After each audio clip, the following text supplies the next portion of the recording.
జుట్టుకోడి వండుతున్నాను. జుట్టుకోడి అండే ప్రాసెస్ అయితే చూపిస్తాను చూడండి ఫ్రెండ్స్. ఇప్పుడైతే కుక్కర్ పెట్టి ఆయిల్ అయితే వేస్తున్నాను.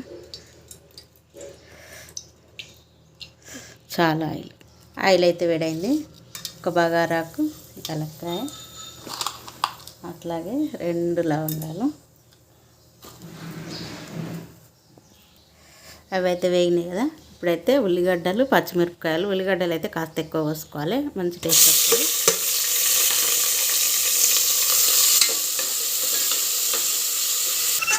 ఇలా ఎర్రగా అయినాయి కదా. ఇప్పుడైతే మనం కడిగి పెట్టిన జుట్టుకోడి వేసుకున్నాం. దీన్ని అయితే కలపాలి మంచిగా. ఇలా కలిపేసి అయితే మూత పెట్టాలి. ఆయిల్లోనే మంచిగా గోలాలి, చాలాసేపు గోలాలి. ఓకేనా మరి. ఇట్లా పావు గంట అయితే గోలాలి. గోలిన తర్వాత ఇప్పుడు అల్లం పేస్ట్, పసుపు అయితే వేద్దాం. అల్లం పేస్టు,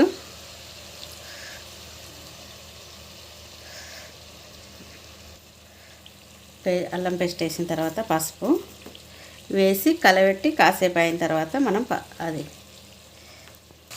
ఇది గోలింది కదా అల్లం పసుపు అయితే ఇగో పచ్చి ధనియాల పొడి, అట్లాగే ఇప్పుడు కారం వేసుకున్నాం.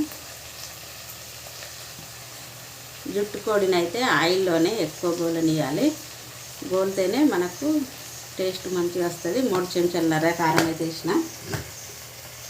అట్లాగే మసాలా కారం 1 స్పూన్, చిన్న స్పూన్ ఇదైతే 1 స్పూన్ సరిపోతుంది. అట్లాగే ఉప్పు కూడా కాస్త వేసి మనం కొంచెం సేపు గోలిచ్చి వాటర్ పోసి విజిల్ పెట్టేసేయాలి. ఇట్లా కారం కూడా కలిపిన తర్వాత ఇప్పుడైతే వాటర్ పోస్తున్నా చూడండి. ముక్క మునిగేదాకానే పోసుకోవాలి. ఇంత సరిపోతుంది.